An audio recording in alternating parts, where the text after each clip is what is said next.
explore offshore resources with gas and oil and offshore wind. I've kidded my friends in the General Assembly, off the coast of Virginia, we have the best winds in America outside of the General Assembly. It is an astounding natural resource. And we've also got, with the legislators' work this year, great new tools to be able to pursue alternative energy, green energy tax credits, to pursue not only wind but also biomass and solar resources. I visited a place in Southwest Virginia. It's incredible. They're turning hardy sugarcane and switchgrass into a biodiesel. You can put it in your gas tank, drink it. Now that's pretty good. I'd say that's environmentally safe. And in the next months and years, they're going to get that cost per gallon down to a level that's going to revolutionize, I think, gasoline in this country. So those are the kind of innovations that we see going on in our state to help us become more energy independent in America. I want to say this is also a pretty good day for transportation. I want to thank Speaker Bill Howell for his ongoing leadership. I know everybody here has told me that you'd like to see better roads in this state. And, you know, we've got some work to do. I've hired a great new Secretary of Transportation, John Keynote from Prince William County, who knows this issue very well. And we're focused on trying to get some significant improvements. This session, we got a few things done. All the future offshore drilling proceeds will go for transportation, 80% of them. We got the rest stops reopened. For those of you that have big families or small bladders, you should be happy.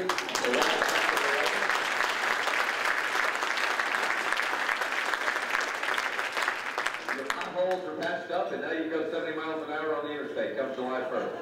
So, I know in Stafford you'd be happy to go 30 on 95.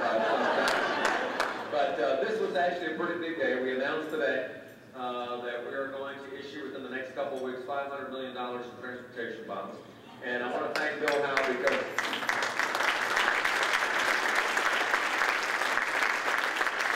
it all comes from a bill that he sponsored, the only bill he sponsored in the last 10 years, brother. But it was a good bill.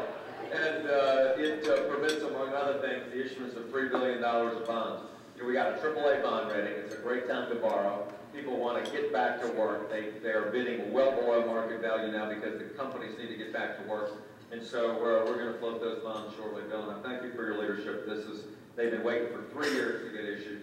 And we are going to get things done, not make excuses, have a well-run VDOT, use the private sector immensely in order to get deals done so that we have excuses, no excuses, but we have more asphalt. And that's, I think, what you need here today.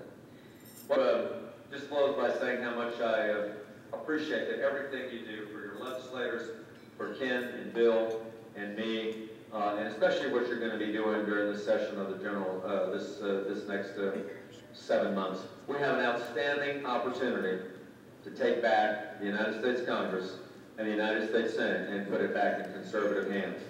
I think when the independent voters look at the choices between a one-size-fits-all big government, womb-to-tomb offer that the other side is making, trampling on the 10th Amendment, micromanaging the free enterprise systems, taking over GM and the student loan companies, taking most of your options when it comes to this health care program, which is going to take money from Medicare and put another $1.2 billion of unfunded mandates on the Commonwealth of Virginia.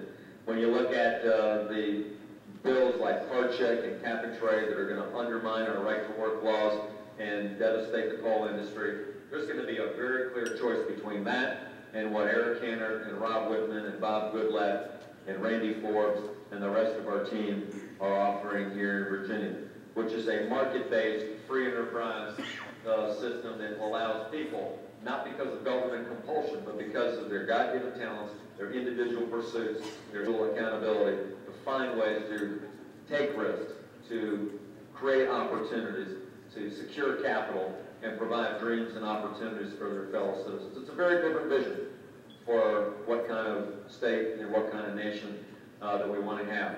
But just like I learned last year, doesn't matter how good the candidate might be, it doesn't matter how much money you raise, what you need is an army of people that believe in your cause and that want to make a difference in this country. And you're that army, and that's what I've come to tell you as I leave tonight. You're that army that's going to make that difference. That same incredible hard work of freedom, knocking on the doors and putting up the signs and making the phone calls and getting that vote, one vote.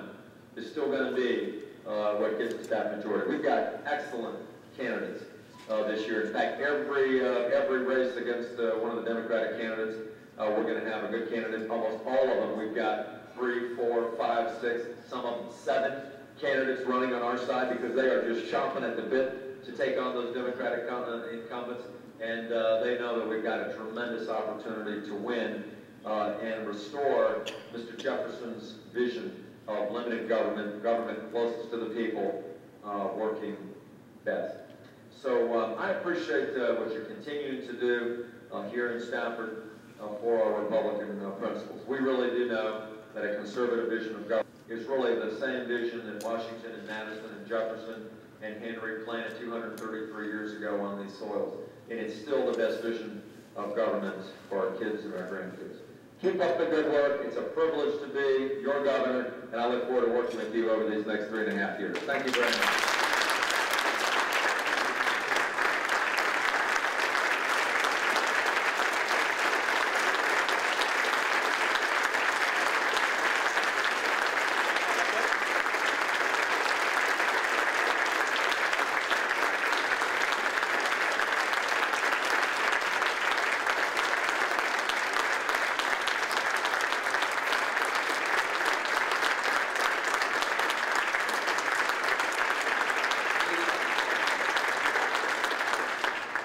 Governor, you probably give a lot of these talks, and I know many places they'll give you Jefferson Cups or things like that. We have something very unique in Stafford that I want to present to you. It's the, excuse me, I get choked up when I talk about it. It's the Stafford Fork.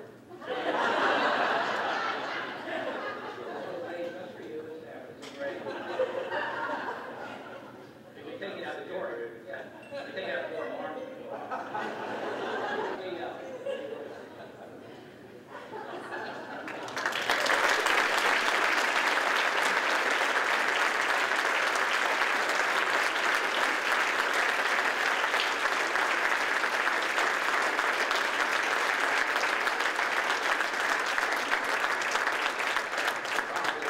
Governor McDonnell is indeed a wonderful, you see it now. We got the rest of the program to go. We're indeed fortunate to have him as governor of our Commonwealth. He's a decent man, an honorable man, and a man with a ton of integrity, and we couldn't have a better governor. I'm just so delighted to be serving with him. Thank you so much for coming.